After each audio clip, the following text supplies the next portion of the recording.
Yo, what up, guys? Welcome back to another special episode of Q Reviews. In this Q Review, we got a dope list going on. We're talking about the top Scream kills in the entire franchise. Of course, Scream 2022 is coming up next week, and I had to get this list off my chest. Scream, of course, is one of my favorite horror franchises of all time because I come from that, you know what I'm saying? I come from the 80s slasher, you know what I'm saying, growing up into the 90s, so Scream was my perfect fit. So, without further ado, y'all, let's get into number 5. Before we get into that list, I want to give an honorable mention to Scream 2 with Sarah Michelle Gellar.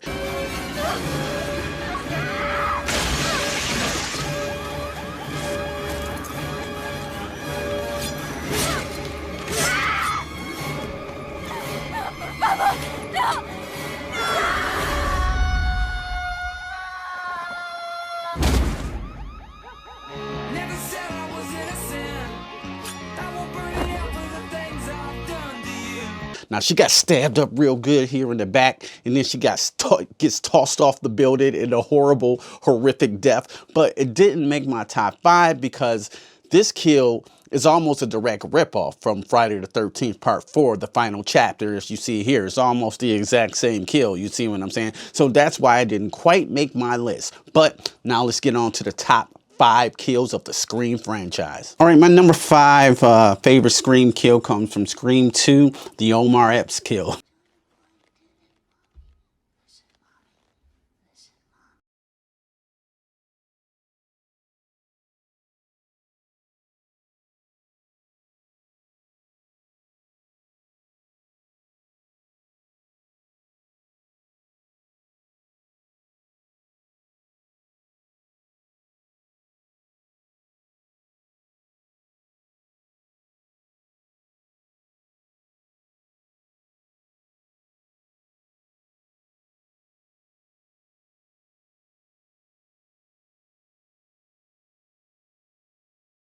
Goes into the restroom to use the restroom. He's taking a piss, and then he hears these weird sounds coming from the other stall, like me, me, me. I told you I have my stapler. My stapler was in tomorrow. So he sticks his ear up to the urinal like it's a fucking glory hole, and lo and behold, he gets a fucking knife on the side of his ear. You know what I'm saying? And you know, he got the juice now. You know what I'm saying? All over his fucking neck. I'm sorry, that's a total jad joke. I had to take it there, but yeah. Omar Epps makes the number 5 list on my favorite kills of the Scream franchise. Not only did he die in the first 5 minutes, he was the first black person to die before the credits roll. All right, number 4 on my favorite kills from the Scream franchise goes to the homie Randy from Scream 2.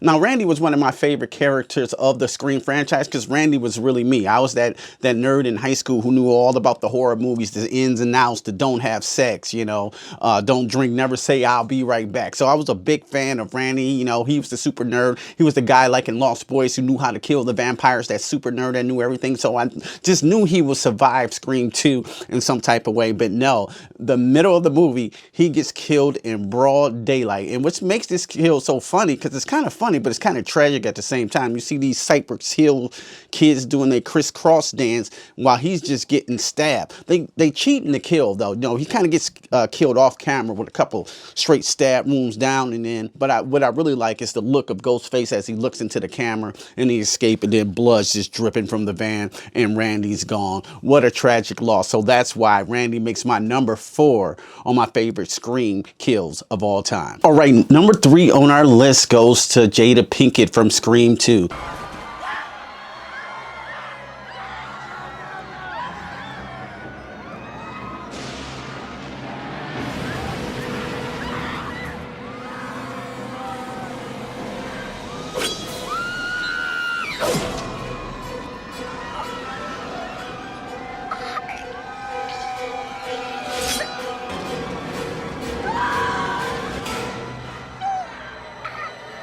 Now they're in the movie theater watching the premiere of a movie called Stab, which is a meta play on the Scream. You know, like they made a movie now called Stab, and there's plenty of fans in there, and they all have Scream masks. And then Jada and her supposed boyfriend Omar Epps are watching the movie, and then all of a sudden, you know, like right when the kill happens of the fake Drew Barrymore kill, she gets a knife right in her gut, you know, in front of everybody, while the fans are applauding in the background, watching the movie, not realizing that she's being brutally murdered right in front of them. Then it's a couple more stabs, and you literally see Jada turn to, I guess she's probably around 27 here, to around 63 with all the veiny brains in her teeth. And then she crawls her ass up on stage and does this horrible face. Like she just ate, you know what I'm saying, the hottest Chipotle burrito ever. Like,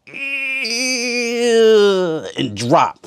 So Jada Pinkett gets the number 3 because I thought it was so brutal and so well done and so creative. She got into a little entanglement with that knife, if you know what I mean. All right, here we go, guys. We down to the final 2. Now, number 2 comes from Tatum's death from the original Scream, where she gets killed in the garage.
What makes this a fun kill is just a little bit of battle and a little bit of tension happening, you know. There's a couple good beer bottles thrown at the killer, you know, one at the balls, one to the face. She tries to hurry up and run and get away and get caught in a very small hole that the dog goes through in the garage, and she gets stuck there. But is it me, or is there something weirdly sexual about this?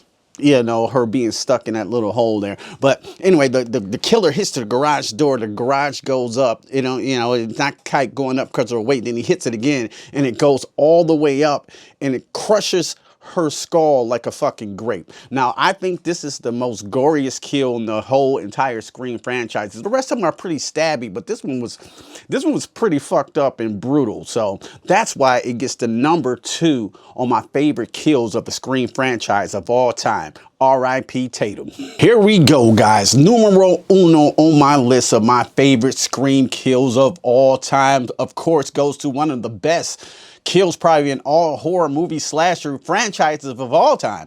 It's got to go to Drew Barrymore from the first original Scream.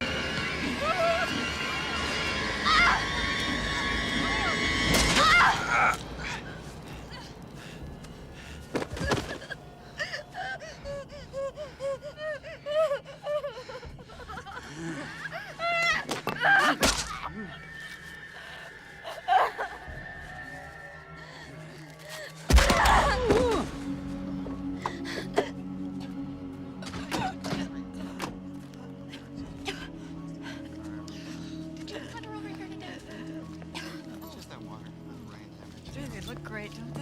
They smell strong. Oh, I told you you could send it back.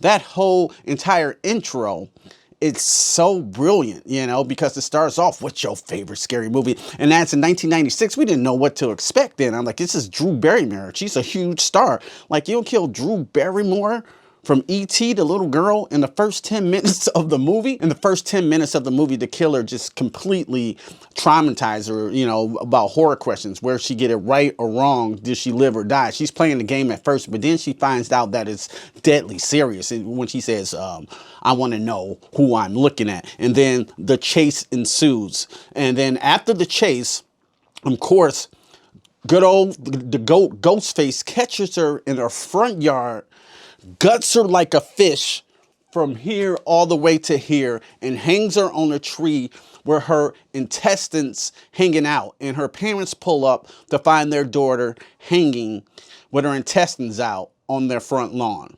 You know what I'm saying? So when you see that in the first 10 minutes of a horror movie, you know you got something special here. And so that's why it's #1 for the best kill in the Scream franchise. Goes to Drew Barrymore, one of the Scream queens, like Jamie Lee Curtis, like her mother, Janet Leigh from Psycho. That's one of the best kills of all time. What do you guys think? Did I miss any of these out? These are just my top 5. Please list some of your top 5 favorite horror movie kills in the Scream franchise. And are you going to go see Scream 22? You know I can't wait, because I seen this shit back in 1996, and to be here now watching Scream again, I'm just like a giddy kid again. I hope it's good. Like Scream 3 and Scream 4, maybe not the best, but Ghostface still one of the goats. So thank you guys so much for watching. If you like this video, please go ahead, hit me that thumbs up, and if you really like this content, consider subscribing to the Q Review family. And what's your favorite scary movie? And don't just stare at it, eat it. Peace, y'all. I'm out cold, you hoes been exposed. Walk up on you slow with the foe and unload. You got more left for dead on the road. I strode when your car got towed.